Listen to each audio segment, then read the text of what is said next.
ताज्या घडामोडींसाठी स्वानंद न्यूजला सबस्क्राइब करा आणि बेल आयकॉनवर क्लिक करा।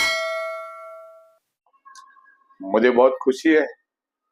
अगर वो मुझे अपना पार्टनर बनाता है तो मैं उससे कहूंगा कि आप दस्तावेज दिखाओ पार्टनरशिप के, मेरी हस्ताक्षर दिखाओ। और उसने कहा कि मैं कुछ 150 करोड़ के साल में काम करता हूं, जिसमें उल्लासनगर महानगर पालिका में 25% काम होते हैं। उस हिसाब से करीब करीब मेरा हिस्सा 20% के हिसाब से 7.5 करोड़ होता है। तो वो 7.5 करोड़ अगर मैं उनका पार्टनर हूं, अगर तो उन्होंने कागज देके वो पैसे मेरे को देने चाहिए ना। देखिए, बोलने से कुछ नहीं होता है। मैंने पहले भी ये कहा था कि मेरी कंपनी, मेरा पारिवारिक व्यवसाय कंस्ट्रक्शन है। मेरा दादाजी भी करता था, मेरे पिताजी भी करते थे। मैं राजनीति में आ गया, इसके लिए मैं इस काम में नहीं करता। मेरा बेटा अवश्य, मैंने पहले ही बोला था, वहां पे काम करता था, क्योंकि स्थिति ही ऐसी बना दी थी अरुण आशान और प्रेम झा ने कि सारे छोटे छोटे काम एक करके उनको यहां से ले लेना, जो कि अगर सीधे चले, अगर सीधे हो तो ये कम से कम 20 से 25% बिलो जाएंगे। तो ये एट पार पे लेते हैं और 25% अपनी कमीशन रखते हैं। 25% में से कैसे बंटवारा होता है मुझे नहीं पता है। फिर वो हम छोटे छोटे ठेकेदारों को देते हैं। उसमें मेरा, अगर मेरे बेटे को कुछ परोड़ने आता है, क्योंकि उसके पास मशीनरी है, लेबर है, ये है, वो भी उससे डील करके ले लेता है कि भाई चलो ठीक है, मेरे पास काम नहीं है, क्योंकि वर्षों तक इसी एरिया में, कल्याण, उल्लासनगर, थाने में वो काम करता है।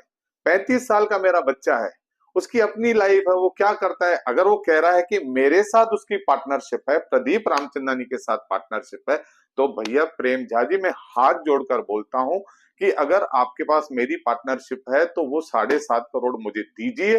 अगर नहीं देते हो तो कम से कम मेरी और आपकी पार्टनरशिप के दस्तावेज तो दिखा दीजिए, क्योंकि पार्टनरशिप, अगर वो बोल रहा है 20% पार्टनरशिप है, तो पार्टनरशिप डीड बनी होगी, कागजात बने होंगे, रजिस्टर हुई होगी, वो दिखा दो तो मैं मान लेता हूं। अगर नहीं भी बनी है और आप मेरे को 20% देना चाहते हो, 7.5 करोड़ रुपया देना चाहते हो, तो मैं आपके सामने बोलता हूँ कि वो 750 करोड़ ही जनता की सेवा में मैं लगा दूंगा, लेकिन दो तो सही। क्या कहा ऐसे जा रहा है कि ये जो झगड़ा है, ये 42 करोड़ का जो मूलभूत सुविधा का टेंडर निकला, उससे शुरू हुआ है। तो इस मूलभूत सुविधा के टेंडर में साई सिद्धनाथ ठेकेदार को पात्र करके अपात्र किया गया है। ये क्या मामला है, थोड़ा खुल के बताइए। देखिए, पहली बात तो ये जो 42 करोड़ के कामों में मैं कहीं भी शामिल नहीं हूं। मेरी नहीं नहीं मेरे बेटे की कंपनी शामिल है, लेकिन हाँ, इसमें गड़बड़ करी है इन्होंने। किसने की है? झापी ने और अरुण आशान ने। इन्होंने क्या किया है, अभी कल तक मुझे नहीं पता था। जब ये प्रेस कॉन्फ्रेंस हुई तो साई सिद्धनाथ का मेरे पास फोन आया। उसने कहा कि मैं पात्र था, मेरे को पात्र किया गया था, और सजेशन ऑब्जेक्शन के 3 दिन के बाद झापी ऑब्जेक्शन लेता है कि उसकी मशीनरी जो है वो 60 की नहीं है, जबकि म्युनिसिपालिटी ने ये कल मेरे को व्हाट्सएप पे किसने भेजे हैं, साई सिद्धनाथ के लाड साहब ने, जो कल वाजने ने, कि कंपनी ने ये मेल करके उनको बताया उल्लासनगर महानगर पालिका को कि वो 60 की है। देखिए यहाँ पे लिखा है कि 60 किलोमीटर है, इतनी बड़ी कंपनी है, उसके बावजूद भी उनको अपात्र कर दिया है। तो मुझे पता, मैंने बोला ऐसे कैसे अपात्र कर सकते हैं, तो आपने जो लेटर दिया है, तो अभी अभी मुझे पता पड़ा उसने ये लेटर यहाँ पर दिया है। ये जो देखिए सारे पेपर्स दिए हैं, सारे इसकी, ये कंपनी के, ये उसने वहां पे वो करवाए हैं। और बड़ी बात यह है कि यहाँ वहां से ये लेटर ही गुम कर दिया उन्होंने, महानगर पालिका वालों ने। मतलब ऐसा दिखाया है कि उसने जवाब ही नहीं दिया है, और उसको, क्योंकि उन्होंने लेटर दिया, जवाब ही नहीं दिया, और उनको अपात्र कर दिया कि तुम्हारी मशीनरी 60 की नहीं है।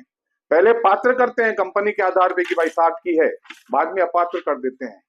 ये इतना बड़ा घोटाला है 42 करोड़ के काम में, जिसमें साई सिद्धनाथ पात्र था, उसको अपात्र करने के लिए गलत तरीके से प्रशासन भी इसमें बंधा हुआ है। प्रशासन, अरुण आशान और प्रेम झा, इन्होंने साजिश रची है। ये सारे कागजात मैं गृह मंत्रालय में दूंगा, पुलिस को दूंगा, इसकी सखोल जांच होगी और इसका ये पता पड़ेगा, दूध का दूध होगा और पानी का पानी होगा। अगर अगर सचमुच में इन्होंने पत्र यहाँ पे जो उसने दिया है वो गुम कर दिया है साईं सिद्धनाथ का और कुछ उल्टा सुल्टा किया है, तो मान लेना कि इसमें प्रशासन भी बचेगा नहीं। जो भी अधिकार जिम्मेवार होगा उसका निलंबन पक्का होगा। आपको क्या लगता है ये पेपर गायब करने में कौन से अधिकारियों का हाथ रहेगा? देखिए, अधिकारियों का किसका हाथ होगा वो मैं नहीं बोल सकता हूं, लेकिन इसमें बेनिफिशियरी कौन है, लाभार्थी कौन है? इसमें दो लोग लाभार्थी हैं, एक अरुण आशान और एक प्रेम झा। लाभार्थियों ने कौन कौन से अधिकारियों का उपयोग किया मुझे पता नहीं है, लेकिन मैं देखता हूं कि लेंगरेकर इनके साथ हमेशा जुड़ा रहता है। अब लेंगरेकर के हाथ में है या नहीं है मैं नहीं बोल सकता, ये मैं उनके ऊपर आरोप नहीं लगा रहा हूं, ये मेरा एक अंदाजा है। लेकिन जो भी लाभार्थी है उसने ही ये करवाया होगा। लेकिन निविदा प्रक्रिया हैंडल करने वाले कौन रहते हैं अधिकारी? लेकिन जो निविदा होती है वो शहर अभियंता उसके ऊपर नियंत्रण करता है। कौन है शहर अभियंता, नाम लेके बताओ। संदीप जादव शहर अभियंता है, वह नियंत्रण करता है। उसके बाद कमेटी है, इसकी निविदा कमेटी है जिसके अध्यक्ष मेरे हिसाब से लेंगरेकर कहें, लेंगरेकर भी ये इसको नियंत्रण करते हैं क्योंकि निविदा समिति वो है। और लेंगरेकर ने किया है या फिर तुम्हारा संदीप जादव ने इनके साथ मिली भगत करके लेटर गुम किया है, ये तो जांच का विषय हो सकता है। लेकिन लेखा अधिकारी और लेखा परीक्षक ये भी कमेटी पे रहते हैं, ध्यान नहीं देते क्या इस काम में? देखिए, इतना डिटेल में इसके जवाब मैं देने की स्थिति में नहीं हूं, क्योंकि जब तक मेरे पास कोई इस बात का प्रमाण नहीं आता तो मैं इसके ऊपर भाष्य करूं ठीक नहीं है। ये जो काम पहले बिलो जाते थे, ये अभी एडपास जा रहे हैं, इसके पीछे क्या इकोनॉमिकल कैलकुलेशन है? देखिए, ये जो दलित वस्ती के काम आते थे, जब सबसे पहले इसका क्लब होना शुरू हुआ तब इसमें झा 27% बिलो तक काम करता था। 27 जो खरी कंपटीशन होती थी। बाद में उसके दिमाग में ये बात आई कि कंडीशनें डलवानी चाहिए। कंडीशन डलवा के खोटे पेपर बना के उसने सारे ठेके प्राप्त किए, जो कि 25% बिलो जाती थी, वो 25% का मुनाफा ये लोग छोटे छोटे ठेकेदारों को देकर लेते थे। ये मैंने आपको बताया है। इससे पहले बहुत सारी निविदाएं बिलो जाती हैं और इससे जो जितना भी है वो जो आप कहेंगे कि रेवेन्यू का नुकसान महानगर पालिका का तो हुआ है। हमने अरुण आचार्य जी को या प्रेम झा को पूछा कि महापालिका में रिंग सिस्टम चलती है क्या? तो महापालिका में ऐसे रिंग बिठाई जाती है क्या? क्योंकि ऐसे बहुत सारे टेंडर है जो 6-6 महीने खुले नहीं है। देखिए, झापी और अरुण आशान ये दोनों मिलके देखते हैं कि टेंडर कितने आए हैं। अगर मान लो 3 टेंडर आ गए तो इसका मतलब वो सेट हो गया, वो समय पे खुल जाएगा। अगर 6-7 आ गए तो वो 4-4, 5-5 महीना, 6-6 महीना नहीं खुलता है। और पहले जो जो उनको नाम पता पड़ जाते हैं टेक्निकल की, उनको वो दबाव डालते हैं। ऐसे कम से कम 25-30 टेंडर होंगे। फिर उनसे या तो पत्र दिलवाते हैं या उनको अपात्र करते हैं या उनको धमकाने डराने की कोशिश करते हैं अपनी सत्ता के से। ये बिल्कुल प्रमाणित करूंगा मैं, जो जो सेट नहीं हुए और उसके बाद भी नहीं होते हैं तो फिर वो फेर निविदा कर देते हैं। बिना किसी कारण फेर निविदा हो जाती है और फिर फेर निविदा में अगर उसको फिर से सेट, कुल मिला के अरुण आशान पूरी तरह से इसमें पूरी तरह से इन्वॉल्व है, ये मैं दावे के साथ कह सकता हूं। और दूसरी बात बता रहा हूं कि अरुण आशान ने जो कल चीजों के उत्तर दिए हैं उसकी सविस्तार में 25 तारीख के बाद उनके जो मेरे ऊपर इल्जाम है उसके जवाब दूंगा, क्योंकि बहुत सारा उसके ऊपर अभ्यास चल रहा है। लेकिन मैं ये सिद्ध करूंगा कि सबसे बड़ा शिवसेना में अरुण आशान की मदद के बिना प्रेम झा इतना बड़ा बन ही नहीं सकता था। प्रेम झा ने आरोप लगाया है कि ये ठेकेदारों की या भाजपा की पार्टी की पत्रकार परिषद में भारतीय जनता पार्टी के साथ सारे नगर सेवक थे, आमदार थे। अगर वो मेरे को 20% पार्टनरशिप दे रहा है, मेरा मुनाफा हो रहा है, तो फिर मैं ये सब क्यों करूं? भैया मेरे को क्या जरूरत पड़ी है सारे झंझट में? मैं चाहता हूं इससे मेरे बेटे के आर्थिक नुकसान, उनको काम कम मिलेंगे वो होगा, लेकिन भ्रष्टाचार करके कोई काम नहीं करना चाहिए।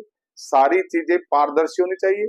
अगर बिलो में जाते हैं, किसको परोड़ता है तो बिलो में देना चाहिए।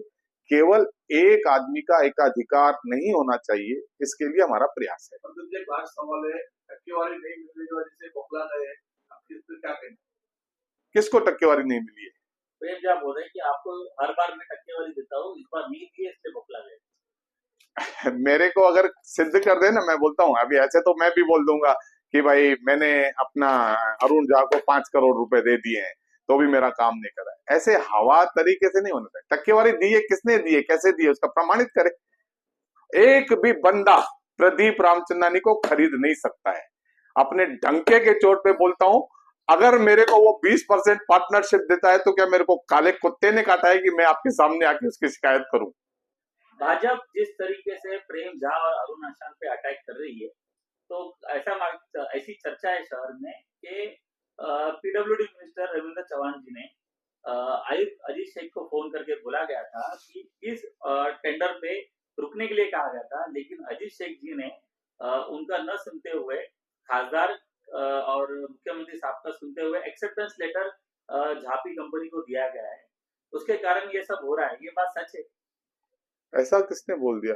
मुझे नहीं पता ये सारी बातों का, मेरे को नहीं मालूम। इसमें चौहान साहब का इसमें कोई इन्वॉल्वमेंट नहीं है। क्योंकि आप कल आपने ही कहा था कि ये जो पत्रकार परिषद हो रही है प्रेम झा को टारगेट करने की, वो रविंद्र चौहान जी के ऑर्डर से हो रही है। देखिए, हमने उनसे परमिशन ली थी क्योंकि बहुत सारी चीजें गलत हो रही हैं।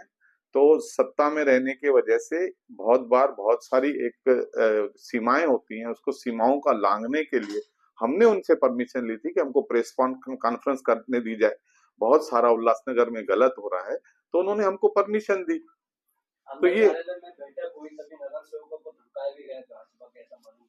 देखिए, ये बहुत ही दुखद बात है और मुझे अफसोस है कि आमदार की पोस्ट पे बैठा हुआ आदमी, उसको एक प्रेम झा जैसा व्यक्ति धमका के जाए और आमदार कुछ ना बोले। तो मेरे को तो बहुत अफसोस होता है। उसने वहां पर कह दिया कि जो भी कोई पत्र देगा उस नगर सेवक को मैं कोर्ट में खींचूंगा। उस वक्त आमदार के सामने उन्होंने बोला, मैं वहां पर उपस्थित नहीं था उस वक्त, मेरे को ये जानकारी मिली। मैं बहुत इससे व्यथित हूँ कि आमदार ने इसके ऊपर कड़क एक्शन लेना चाहिए, क्योंकि नहीं, ऐसा नहीं होगा कि भाई कोई ठेकेदार आके भारतीय जनता पार्टी के नगर सेवकों को धमकाए और वो इतना बड़ा हो जाए कि पार्टी को पूरी तरह से इस तरह से दबाने का प्रयास करे। स्वीकार नहीं है, बिल्कुल स्वीकार नहीं है, अस्वीकार है। और हम बिल्कुल पूरी तरह से इस बात से निश्चित हैं कि कमिश्नर प्रेम झा को ब्लैकलिस्ट करेगा।